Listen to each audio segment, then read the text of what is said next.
carro, ali ainda tinham seguranças do lado do povo, e caiu morto. Ele caiu morto. E o outro vídeo, olha aí, ó. Ele está entrando, é o de óculos aí, ó. Ele está entrando, ó. E aí, ó. Ele já vai pro banco do carro morto. Não teve o que fazer. E agora o momento em que a facção lá, os Lobos, assume que matou e ameaça outro. Buenas noches, pueblo ecuatoriano. Venimos a dar este comunicado de parte de nuestro máximo líder, Pipo, y el menor Esteban. Queremos darle en claro a toda la nación ecuatoriana que cada vez que los políticos corruptos no cumplan con su promesa que establecemos cuando reciben nuestro dinero, que son millones de dólares, para financiar su campaña, serán dados de baja. Nosotros, la organización Los Lobos, asumimos la responsabilidad de los hechos suscitados la tarde de hoy, y se volverá a repetir cuando los corruptos no cumplan su palabra. Tú también, ya Topi, maldito chuche tu madre, cumple tu palabra. Si no cumple tu promesa, ya Topi, será el siguiente. O que é difícil a compreensão, mas o que eles disseram lá é o que a Socorro já havia falado. Nós matamos porque ele prometeu e não recebeu dinheiro com a promessa de realizar as coisas e não cumpriu. E o outro candidato, eles estão claramente ameaçando, se você é o próximo, com outro candidato. Eu, sinceramente, acho isso um horror e perigoso de contaminação na região. Na década de 90, Pablo Escobar, através do narcotráfico, tentou tomar conta da Colômbia. Foi rechaçado. Mas de lá para cá, há sempre contaminação do narcotráfico e de facções criminosas que atuam nessa região toda e política. Sempre essa imbricação. Eu temo que a gente chegue um momento em que isso ocorra aqui no Brasil. Eu tenho medo. Pois não, Ananias? Olha, Amadeu, houve falha, sim, nesse episódio que resultou na morte do candidato a presidente. A gente vê claramente pelas imagens que houve falha. Ele que já estava ameaçado. Apesar de ser bastante complicado você dizer para um candidato à presidência que ele tem que sair pelos fundos, o normal do processo democrático é ele sair normalmente entre as pessoas, cumprimentá-las, fazer a sua campanha. De fato, houve esta falha, sim. Agora, o que não pode falhar, que não pode permanecer falhando, é o Estado, a força do Estado diante desses grupos criminosos. Não é possível que esse tipo de ameaça aconteça depois de uma morte terrível como essa, de um assassinato que choca o mundo como esse, e nada seja feito contra essas organizações criminosas. Então, a reação do Estado precisa ser muito forte, não só dobrar a segurança no processo eleitoral, mas, de fato, mostrar sua força para exterminar, para acabar com essas organizações criminosas. Nem que para isso seja preciso o apoio de outros países, o apoio da América do Sul unida, para enfrentar e evitar justamente essa disseminação na nossa região. Pois não, Apoliana? Amadeu, o perigoso é de fato essa mescla, né? Quando você tem a corrupção na política e você junta com o crime organizado, implode nisso aí.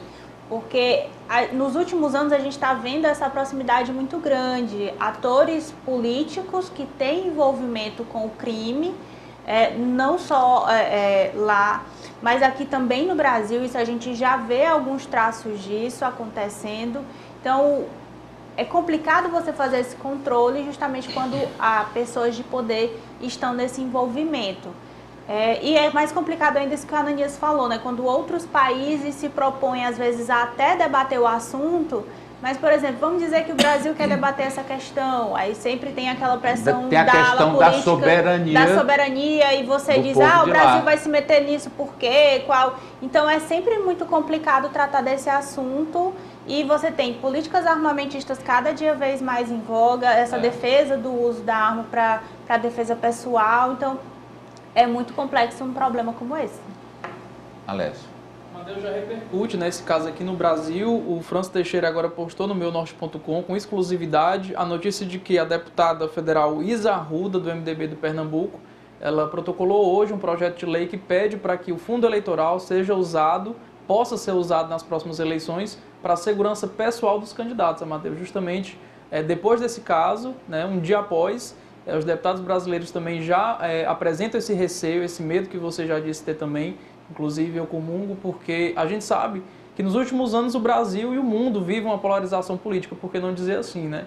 E essa polarização muitas vezes acaba em situações assim. A gente sabe que esse caso em específico teve a participação do narcotráfico, é uma facção que está envolvida, mas no Brasil a gente sabe que existe o extremismo e que esse extremismo pode sim acabar realizando ações, crimes como esses. Então, essa deputada ela já também tomou essa iniciativa visando próximas eleições também com esse receio, Amadeu. Ari.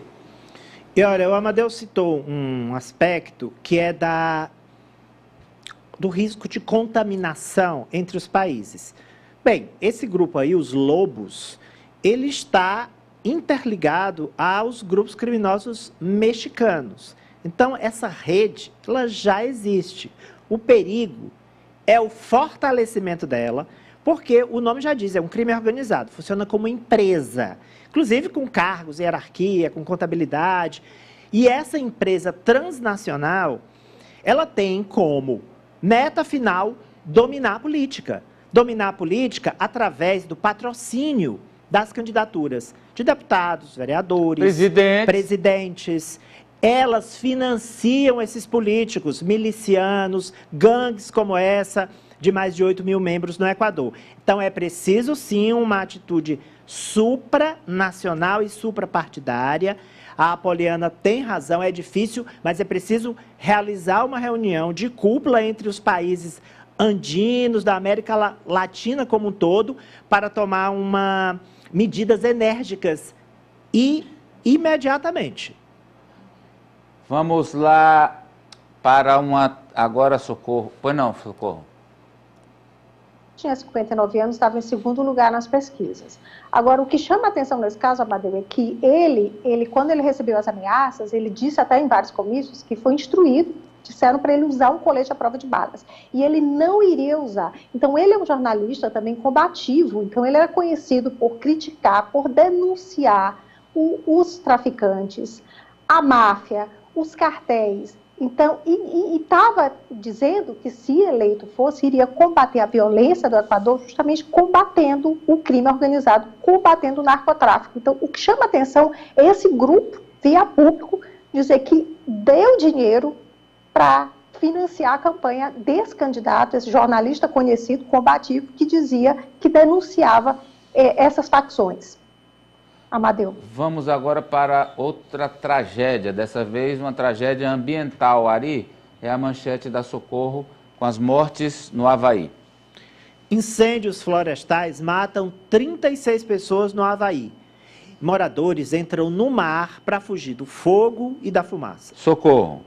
Que coisa, né? Nessa ilha verde, no meio do Pacífico. Isso mesmo, Amadeu. O governo do Havaí confirmou 36 mortos nesse incêndio, ou nos incêndios florestais, que começaram na última terça-feira. As autoridades dizem que ainda é muito cedo para saber toda a extensão dos danos. Até agora, quase 300 prédios, entre casas, edifícios, 300 construções já foram destruídas. A cidade de Lahaina, que é uma das mais antigas e tem aí cerca de 12 mil habitantes, é uma cidade bastante visitada por turistas.